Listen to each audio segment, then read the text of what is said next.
Iya, Reno dan juga pemirsa, salah satu pesan dalam pertemuan antara Ketua Umum Partai Nasdem Surya Paloh dengan Ketua Umum Partai Gerindra Prabowo Subianto adalah stop politik identitas. Betul. Nah, kita akan bahas ya, apa yang harus dilakukan agar pemilu 2024 mendatang terhindar dari politik identitas sehingga tidak rentan terhadap ancaman persatuan dan kesatuan bangsa. Untuk membahasnya kita sudah terhubung dengan Hanta Yuda, Direktur Eksekutif Poltreking Indonesia. Selamat pagi, Mas Hanta. Salam sehat. Salam sehat, Mas Hanta. Selamat pagi, salam sehat, Mas Rano, Mbak Eva.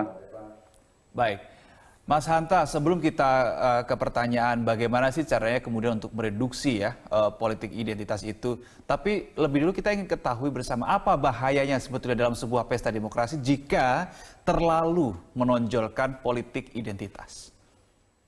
Ya, peradaban demokrasi kita itu sangat bergantung pada cara kita berkompetisi dan amunisi yang kita tempurkan, yang kita kompetisikan. Nah, kalau kualitas peradaban demokrasi kita ingin baik, berkualitas, amunisinya yang ditempurkan, isunya, wacananya, narasinya harus berbasis pada politik kinerja, politik gagasan, politik rekam jejak, itu yang harus dikedepankan. Tapi kalau mengalami degradasi, kemerosotan demokrasi kita, kalau menggunakan politik identitas, biasanya melemahnya politik gagasan ataupun kinerja itu karena calon biasanya tidak memiliki kemampuan gagasan yang kuat, kemudian direproduksi oleh timnya dan seterusnya. Dan bahayanya tentu kita akan terpilihnya pemimpin yang bukan berbasis tadi. Kalau ternyata yang memainkan isu itu menang, bukan berbasis pada kinerja yang harus dibedah, bukan gagasan atau visi misi programnya yang harus dibedah. Dan dalam pelaksanaannya, dalam penyelenggaraannya, kompetisi sedang dilakukan, kita tahu berbahaya juga. Itu akan merusak kohesi nasional kita, harmoni nasional kita, persatuan dan seterusnya. Itu akan roboh bangunan kebangsaan kita. Saya kira kalau politik identitas ini yang dikedepankan. Kita kan sedang memilih pemimpin yang berbasis pada prestasi, pada kinerja. Nah, saya kira berbahaya baik dalam level kandidasi, dalam pencalonan, dalam tahapan eleksi, pemilihan election, maupun dalam tahapan nanti setelah terpilih. Jadi seorang kandidat itu kan dua hal yang dia lakukan, winning di election, memenangkan pertarungan, ini berbahaya kalau itu yang dimainkan, yang ditempurkan dalam arena kompetisi kita, maupun nanti kalau sudah terpilih pasca itu juga berbahaya. Itu saya kira yang harus kita antisipasi. Karena masih jauh, maka Baik, banyak cara, artinya banyak tidak berbasis pada gagasan atau kinerja, tetapi lebih kepada politik identitas itu sendiri. Nah, selain bahaya yang diperoleh karena tidak menghasilkan pemimpin yang berdasarkan gagasan atau kinerja, ya? Iya, apalagi bahayanya, terutama terkait dengan persatuan dan juga kesatuan bangsa. Ya, itu yang saya katakan bisa merusak tadi bangunan kebangsaan kita, kohesivitas perekatan nasional kita. Meskipun kita tahu politisi, elit politik itu kelihatan paginya dia kelihatan bertarung, sorenya sudah selesai bisa makan tempe goreng bersama. Sementara yang dibawa di masyarakat itu sudah mengalami, bahkan dalam satu keluarga, dalam satu RT, dalam satu pada sama warga itu bisa pecah, bisa merusak. Itu juga berbahaya saya kira. Karena dalam politik kan ada tiga perilaku pemilih itu, ada tiga karakter. Memang realitasnya ada. Satu yang paling tinggi tadi peradaban demokrasi, pemilih rasional. Pemilih rasional itu adalah memilih karena basis kinerja, basis program tadi. Dan yang kedua ada pemilih psikologis karakternya. Realitasnya juga banyak. Pemilih psikologis adalah pemilih yang memilih biasanya karena dia milenial, pro kepada kaum milenial, merakyat, ramah dan lain sebagainya. Itu karakteristik itu juga dipilih karena basis psikologis. Nah, yang ketiga adalah pemilih sosiologis. Pemilih sosiologis itu memilih karena kesamaan sifat kedaerahan, agama, ataupun kesukuan. Itu masih memungkinkan kalau tidak direproduksi dalam rangka untuk memenangkan pertarungan dengan isu-isu yang sangat dalam terkait dengan isu identitas tadi. Nah, itu yang saya kira berbahaya kalau diteruskan, karena kita sedang memilih pemimpin negara kan yang dia bekerja berbasis bukan pada identitas, dia harus berdiri di semua identitas apapun, kelompok, golongan, suku, agama, karena dia bekerja berbasis pada kemampuan tadi, gagasannya, kemampuan pengalaman kinerjanya itu yang harus dikedepankan. Tapi kita masih punya waktu, Eva. Yang paling penting saya dari sisi politik, skema politiknya yang bisa dilakukan para elit politik kita. Salah satu penyebabnya dari sisi politik menurut saya karena pola pertarungan kita itu petanya bipolar, dua kutub yang bertarung. Jadi logikanya kalau dua kutub yang bertarung itu kontraksi politiknya kencang. Ibarat pipa air saja, kalau satu arah itu kan kencang. Apa yang bisa dilakukan? Dibuka selangnya itu pipa-pipanya. Poin saya adalah harusnya dibuka multipolar, multikutub, minimal 3 kandidat misalnya atau 4 kandidat, itu mengurangi tensi kemungkinan terjadinya turbulensi politik berbasis identitas tadi. Itu yang bisa dilakukan. Saya berharap tidak terulang lagi pada 2014 dan 2019 dua kutub yang terbelah itu dilakukan.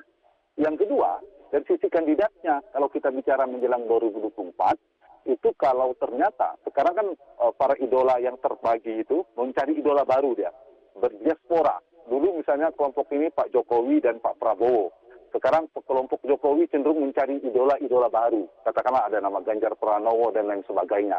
Pendukung Pak Prabowo, meskipun ada pendukung masih ke Pak Prabowo kalau berdasarkan survei, sudah mulai bergeser lebih banyak idola barunya namanya Anies Baswedan. Jadi gambarannya sederhananya, kalau misalnya ke depan, saya sebut saja nama sebagai contoh, Ganjar dan Anies bertarung, itu potensi terjadi.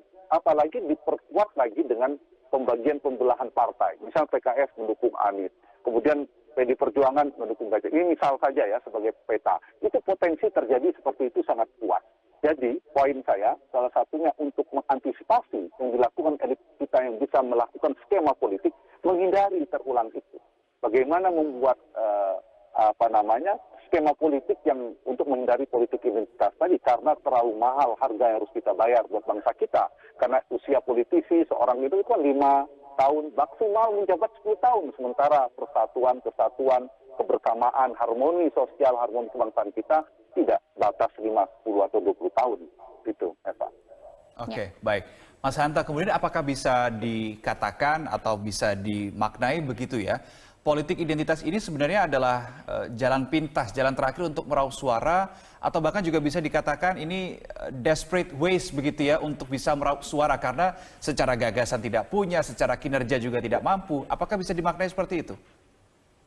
Iya, betul. Salah satunya, dan beberapa yang sedang bertarung paham betul, ada kelompok masyarakat yang bisa dilakukan pendekatan seperti itu. Biasanya kalau misalnya kelompok politik, poros politik, atau figur yang memiliki gagasan yang kuat, kemudian dia memiliki rekam jejak yang kuat, prestasi yang bisa diandalkan, harusnya itu yang dikedepankan. Tetapi kalau misalnya itunya sedikit, yang dikedepankan itu bertemu dengan masyarakat yang juga karakteristiknya sangat suka dengan mereproduksi isu semacam itu, apalagi sekarang tren teknologi media sosial yang juga mempercepat proses-proses itu, kemudian itu direproduksi, itu sangat mungkin terjadi. Sehingga saya kira komitmen semua partai, semua elit harus semuanya menjadikan gagasannya, menjadikan rekam jejak itu digeser. Dan jangan lupa, saya kira Indonesia, kita perlu bukti ya, pengalaman 2014-2019. Kalau misalnya terlalu mengedepankan isu itu juga belum tentu menang. Karena pemilih Indonesia itu yang lebih banyaknya harus main di tengah. Kalau saya menggunakan spektrum kiri kanan, politik identitas itu bisa paling kanan dan bisa paling kiri ya, tidak hanya berbasis agama, tapi bisa berbagai macam identitas lainnya. Justru di Indonesia itu yang moderat, pemilih di tengahnya yang harus banyak. Jangan lupa, karena semua kandidat yang akan bertarung harus memikirkan bagaimana menang. Kalau ingin menang, maka bicara Indonesia, dia harus bermain, tanda petik bermain itu, mengambil spektrum ceruk pemilih di tengah. Beda, mungkin pemilihan gubernur, beberapa provinsi bisa laku atau bisa menang, bisa lebih kuat, lebih mayoritas untuk menentukan. Tapi untuk Indonesia, menurut saya, berdasarkan data, saya meragukan menggunakan politik identitas bisa memenangkan pertarungan. Karena yang menentukan nanti yang di tengah ini, yang pemilih yang itu bisa lari, pemilih di tengah yang tidak terlalu suka kepada kandidat atau kelompoknya yang memainkan isu terlalu ekstrim. Misalnya salah satunya isu politik identitas. Jadi pemilih moderat yang di tengah itu relatif paling banyak. Jangan sampai justru lari jadi blunder, tidak memberikan efek positif secara elektoral. Baik. Begitu. Mas Hanta, ya tadi Anda menyoroti soal sistem, kemudian harus ada komitmen ya untuk mereduksi politik identitas. Nah, apalagi cara yang harus dilakukan untuk betul-betul mereduksi persentase penggunaan politik identitas dalam pemilu mendatang? Iya, memang yang bisa antisipasi kalau kita bicara normatif yang bisa dilakukan nanti pelaksanaan, pasti kita bicara bagaimana KPU menegakkan regulasi, aturan, kemudian juga Bawaslu dan sebagainya. Tetapi menurut saya tidak bisa mengandalkan itu terlalu besar ya. Kita butuh komitmen. Jadi komposisi dan beberapa elemen pentingnya. Elemen penting itu regulasi. Yang kedua penyelenggara harus netral dan sebagainya, harus mengontrol, jangan sampai ada penyelewengan seterusnya. Fasilitator yaitu negara. Nah, dua terakhir, komponen yang keempat dan kelima, elemen yang dalam politik elektoral itu adalah yang keempat adalah yang sedang berkompetisi. Yang sedang berkompetisi para peserta pemilu, yang terakhir adalah pemilih. Nah, dua variabel inilah sebenarnya sangat menentukan bagaimana upaya-upaya civic education, pendidikan kewarganegaraan kita, pendidikan politik dan seterusnya. Saya kira partai-partai harus menyuarakan sejak awal untuk membuat bahwa politik identitas itu adalah paling usang, paling peradaban yang paling rendah, yang sebenarnya membuat kita semakin mundur. Jadi harus disuarakan terus oleh partai politik, oleh kita semua, civil society semuanya untuk bicara, untuk menggeser bertransformasi, meninggalkan politik identitas, tetapi kita betul-betul bergeser kepada politik gagasan tadi. Nah, yang paling penting juga saya kira bagaimana menjadikan pemilu tadi ya, yang paling mungkin gini, saya kasih contoh, misalnya, skema politik, saya kembali ke skema politik yang paling mungkin bisa dilakukan lebih konkret ya. Kalau misalnya ada nama-nama yang terbelah, misal saya kasih contoh aja, sekarang ada kelompok yang punya idola baru, Ganjar dan Anies, itu bersatu misalnya, atau kelompoknya bersatu, itu paling tidak bisa memecahkan potensi terkristalisasinya kekuatan politik. Tapi kalau semakin menguat, misalnya kelompok politik ini bergabung, itu semakin menstimulus kelompok yang lain untuk juga melakukan hal yang sama. Kalau stimulus semakin mengkristal kekuatan koalisinya, kelompok koalisi yang mengkristal menjadi dua polar lagi, kemudian figurnya juga semakin kuat dosisnya, yang kanan sangat kanan bergabung, kemudian yang kiri sama-sama kiri bergabung, pemilihnya juga akan terbelah. Nah, yang paling penting menurut saya, pemilih akhirnya kita, saya dan kita semua warga negara, Eva Rano, harusnya menjadikan betul kita harus melek politik semuanya. Tetapi kita dalam politik itu mendukungnya, saya mengistilahkan di Metro TV telah mengatakan kita mendukung boleh sepenuh hati. Ya, nanti kalau kalah kan kecewa, kita hanya sampai maksimal sakit hati. Tapi jangan mendukung sepenuh jiwa. Bahaya, karena kalau kalah kita kecewa kan berbahaya, yang tidak sekedar sakit hati. Jadi yang harus dipikirkan apa tadi itu? Bagaimana dukungan yang kita lihat itu seperti mendukung mungkin tidak bisa apple-to-apple dibandingkan dengan dukungan klub sepak bola.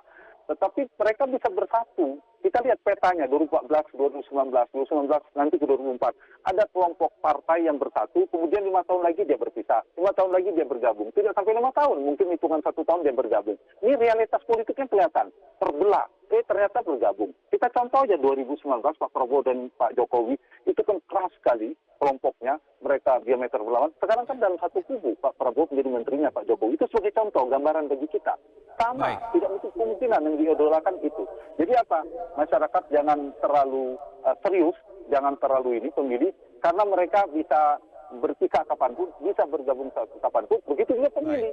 Santai saja, kita dukung A, besok kita bisa dukung B. Jadi jangan habis-habisan dalam pertarungan politik, kemudian menggadaikan persaudaraan, persatuan, dan keharmonian sosial kita. Politik kebangsaan, politik persatuan, di atas segalanya, di atas politik-politik kompetisi elektoral itu. Baik. Boleh mendukung sepenuh hati tapi jangan sepenuh jiwa, begitu ya Eva. Mas Hanta, itu tadi kan kalau kita melihat dari mayoritas kita sudah melihat dari sisi elit politiknya, kemudian dari segi kandidat yang sedang berkompetisi kemudian nantinya ya. Bagaimana kemudian dari segi masyarakatnya, yang unsur kelima, pemilihnya. Apa yang sebaiknya masyarakat lakukan selain teredukasi politik dengan baik supaya tidak termakan politik identitas yang mungkin meskipun sudah kita gaungkan masih saja berpotensi terjadi nanti di pemilu 2024. Apa yang harus lakukan masyarakat untuk membentengi diri? Ya, mari kita menjadi pemilih yang cerdas, pemilih yang melek, pemilih yang otonom, yang cerdas. Ya, ibarat kalau mencari kita membelah, kita tidak memproduksi berita-berita, isu-isu wacana di media sosial langsung saja dimakan, tapi betul-betul diklarifikasi, diverifikasi, kita betul atau tidak isu ini kan kita menyulut masyarakat cepat sekali, tersulut semua, mudah, kemudian melihat sumber berita tidak jelas, kemudian belum tentu kebenarannya. Nah, hal ini yang saya kira kita harus jadi pemilih cerdas, supaya kita tidak kecewa. Yang kita ulu-ulukan, yang kita idolakan, kemudian seterusnya, belum tentu juga seperti yang kita pikirkan. Jadi bisa jadi, ya tadi yang saya bilang, bisa bersatu, besok bisa berpisah lagi. Kemudian, ya peta politik itu sangat ekstrim, bisa terjadi kapanpun. Banyak partai ini berseberangan, kemudian bergabung. Kemudian posisi misalnya, saya ngomong nama saja, ada Mbak Puan, kemudian ada Mas Anies Baswedan. Apa tidak mungkin mereka bergabung dalam satu titik? Bisa saja. Nanti para idolanya akan kaget gitu. Jadi lihatlah, seperti kita dukung-mendukung, jangan sampai habis energi masyarakat. Jadi pemilih yang cerdas, pemilih yang cermat, jadi pemilih yang otonom. Yang tidak terombang-ambing, yang bisa diatur pilihannya oleh pihak di luar dirinya. Pilih dengan hati nurani ini, itu. Itulah poinnya, politik kebangsaan, kebersamaan, harmoni Indonesia kita di atas politik elektoral yang siklus 5 tahunan. Sementara Indonesia bukan berdiri untuk 5, 10, atau 20 tahun saja. Baik, mohon maaf waktu kita terbatas, tapi pesannya sudah kita tangkap. Pemilih harus cerdas dan juga butuh komitmen bersama untuk sama-sama kita stop tangkal politik identitas ya. Baik, terima kasih Mas Hanta Yuda, Direktur Eksekutif Poltreking Indonesia sudah bergabung bersama kami di Metro Pagi Prime Time. Salam sehat, Mas Hanta.